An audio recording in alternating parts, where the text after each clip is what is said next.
¿Corresponde la convocatoria que hizo el Senado al presidente de la República? A ver, yo leí con alguna atención la invitación que fue cursada por el presidente de la Cámara de Senadores en aplicación, según dice la nota del artículo 45 de la Ley de Emergencia. La Constitución Nacional manda que lo que se denomina el Estado de la Nación se presenta con un informe en un día específico que también está determinado como rango constitucional. El artículo 45 de la ley citada en la invitación no habla de la Cámara de Senadores, habla del Congreso Nacional. Entonces, ninguna Cámara puede atribuirse el rol de Congreso. El Congreso, en los términos de la Constitución, es la reunión de ambas cámaras. En consecuencia, a mi criterio personal, la motivación expresada no se compadece con las atribuciones que la ley le otorga al Congreso ni que le otorga la Constitución. Eso no quiere decir que el presidente esté en contra de un ameno diálogo en el que pueda exponer absolutamente todas las razones, porque cuando como poder político o como cuando los integrantes de los partidos políticos pierden la capacidad de dialogar y de negociar, que es la herramienta esencial de la política, se pierde algo que es demasiado importante. Eso conduce a la crispación, conduce al enfrentamiento y generalmente termina en hechos violentos que frustran los intentos de reforma que toda sociedad debe tener en cuenta.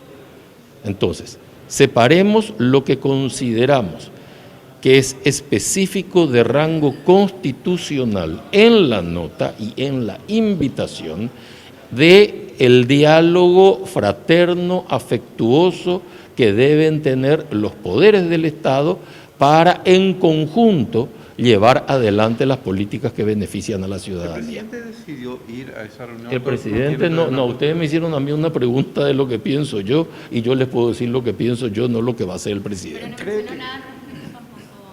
No, todavía no, yo estoy yendo a hablar con el presidente justamente ahora. Esto ingresó ayer en horas ya de la tarde, el presidente no estuvo en horas de la mañana en Palacio y supongo que vamos a conversar hoy sobre esto. Pero estoy absolutamente seguro que el diálogo es imprescindible, que el diálogo es la gran herramienta, que la capacidad de concertación y de acuerdo de la clase política constituyen el pilar fundamental que da respuesta a las satisfacciones de la ciudadanía. Para eso nosotros vivimos una sociedad jurídicamente organizada. De hecho, se dan siempre este tipo de encuentros. Siempre se dan, los encuentros son fraternos y yo creo que hay que mantener esa política de encuentro y la política de diálogo. Detrás de esta invitación, de esta convocatoria, ¿creen que puede haber objetivos políticos que no tenga que ver el de recibir solamente esos informes? No sé, o sea, yo no me hago cargo de la motivación de cada uno, ¿verdad? Ni juzgo la motivación de cada uno. Entonces, cada uno tendrá su propio motivo. Yo tenía un profesor que decía cosas que no les puedo repetir en el aire. Pero la motivación es esa, cada uno tiene su propio motivo, cada uno ve el problema quizás teñido de sus propios intereses o de intereses que pueden ser perfectamente altruistas en beneficio de la ciudadanía, de intereses que pueden ser altruistas en beneficio de la transparencia, lo hace la prensa todos los días, no hay ningún inconveniente, parece correcto, o en beneficio de sus propios intereses, cosa que en política también es legítimo. Nadie tiene derecho a enojarse por esto. Sencillamente tenemos que mantener dentro del amplio escenario del diálogo la construcción de la sociedad y nunca perder la capacidad de negociar, porque el mundo da vueltas y mañana quien ocupe el lugar, el asiento que hoy ocupa el presidente Mario Abdo Benítez, también va a necesitar dialogar y llegar a acuerdos. La ley de emergencia sanitaria, ministro, creo que establece que el Ejecutivo periódicamente tiene que rendir informes respecto a lo que sea. Ese Tiene- informe parece que no está oficialmente. Ese informe va a estar hoy en el Congreso sin ninguna duda, y lo que la ley establece, y repito, es que le rinde informes al Congreso, a ninguna de las cámaras en particular, al Congreso. No, la ley dice al Congreso, no dice a la comisión bicameral. Puede haber todas las comisiones que quieran, pero la ley marca, la ley que aprobó el Congreso, marca que se le rinda al Congreso. Entonces, el mensaje tiene que ir dirigido al Congreso, y el Congreso, en los términos de la Constitución, es la unión de dos cámaras.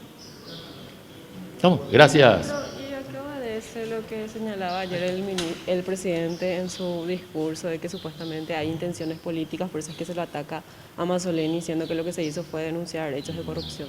No, el presidente no sé. Bueno, es una forma de interpretarlo. Le doy el presidente lo que dijo, con alguna precisión conceptual, es que hay gente que lo ve a Mazzoleni como candidato, lo cual es rigurosamente cierto. ¿Y la cifra de dónde se sacó, ministro? Del 98% de las aceptaciones en mediciones distintas que hay. Ponerle que yo no sé exactamente, yo no vi la cifra del 98, pero el presidente recibe permanentemente datos de muestreos que se van haciendo en forma sistemática, que no guardan relación con analizar el comportamiento de una persona, sino distintas tendencias. Lo hacen ustedes también en los medios de comunicación. Para nosotros la estadística, aunque mucha gente discuta eso, es una herramienta que sirve a la ciencia, ¿verdad? Pero claro, hay gente que no está de acuerdo ni con la estadística ni con la encuesta. Puede ser que la encuesta sea más breve en su aplicación, puede ser que hoy en día con las redes sociales haya más movilidad respecto al resultado, puede ser que lo que hoy es 90% mañana sea 54%, esas cosas no hay modo de saberlas. El Ejecutivo... Pero son fotos del momento, hay que tomarlas como tal. O sea, el Ejecutivo está haciendo estudios en relación a la figura de... No, el Ejecutivo tiene que estar haciendo estudios respecto a todo, porque hay muchas medidas que se tienen que tomar que no necesariamente son simpáticas el primer día. Usted se imagina, por ejemplo, y supongo que usted y yo vamos a coincidir, en que la política de aislamiento que se tomó fue beneficiosa para la sociedad. Podemos estar todos de acuerdo. Muy bien. Ahora sáqueme la pandemia del medio y dígale usted a la gente que tiene que quedarse en su casa. Y le puedo asegurar que el índice de rechazo va a ser del 104%. O sea, las cosas cambian, es así. Es la gestión en cuanto a administrativamente, que aparentemente no se está dando como se debería, y por eso es que se lo cuestiona, ¿no? Agradezco muchísimo la precisión. Efectivamente, la gestión misional del ministro Mazzoleni no está en tela de juicio, ni está en debate, y tiene un amplísimo reconocimiento. Respecto a la gestión administrativa, yo he leído con alguna atención dos documentos, uno mucho más extenso que el otro. El que emitió Contraloría es más breve, el que emitió Contrataciones es mucho más extenso, y en ambos casos se habla de problemas administrativos, de fallas administrativas. Yo no conozco el proceso interno, no participé de eso, entonces el documento que tengo a la vista es el de ambos organismos. En base a esos documentos es posible que efectivamente haya fallas administrativas, y la recomendación que vi es, 1, realizar sumarios, y 2, corregir las fallas. Entiendo que el sumario se dispuso, entiendo que las fallas deben estar siendo corregidas. Yo no participo de la administración, no puedo decir qué medidas internas se tomaron. Sé que hubo reemplazos, con lo que entiendo que las fallas deben estar siendo corregidas, y además el ministro, por su cuenta y riesgo, y más allá del consejo que dieron los organismos de control, decidió la participación también de la Fiscalía por si hubiese algún delito en el medio. Entonces, mire que en ningún documento se habló de la existencia de delito, en ninguno. No obstante, se abrió la puerta para que se ingrese también. Y ahora, porque los organismos de control, ¿qué le controlan a usted? Su proceso interno. ¿En base a qué? a los documentos que usted puede exhibir de cómo justifica usted el proceso interno. Allí parece que se encontraron errores administrativos. Lo que hay que ver es que hay, además de esos documentos, que es donde aparecen o declaraciones, escuché hablar de alguien que tenía chats, etcétera, etcétera. Muy bien. Eso es algo que el organismo de control no puede visualizar, porque la tarea de Contraloría no es ir a buscar chats, sino buscar los documentos. El análisis documental. Blas nos decía hace unos días que esta situación que se plantea con las denuncias de irregularidades podría generar una especie de inestabilidad en el Ejecutivo. ¿Qué piensa usted? No creo en modo alguno. Yo creo que cuando uno encuentra un problema o se comete un error, lo primero que hay que hacer es reconocer la existencia del error y rectificarlo. O sea, nadie está exento de cometer errores. Y si yo cometo un error, ¿qué tengo que hacer? Reconocerlo.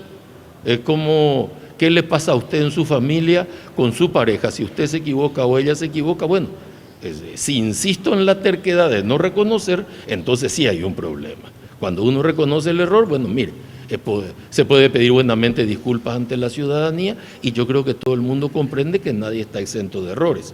El presidente ayer dijo que hay grupos políticos que están ahí al acecho de un traspié del Ejecutivo en esta cuestión. En cualquier cuestión, no solo en esta, en cualquiera. ¿De qué sector sería? Cualquiera, es que es legítimo. Es legítimo porque hay mucha gente que construye política en el Paraguay en base al daño al otro y no en base a la superación al otro. Entonces, tenemos que ver desde dónde construimos. ¿Me permiten ahora? Muchas gracias.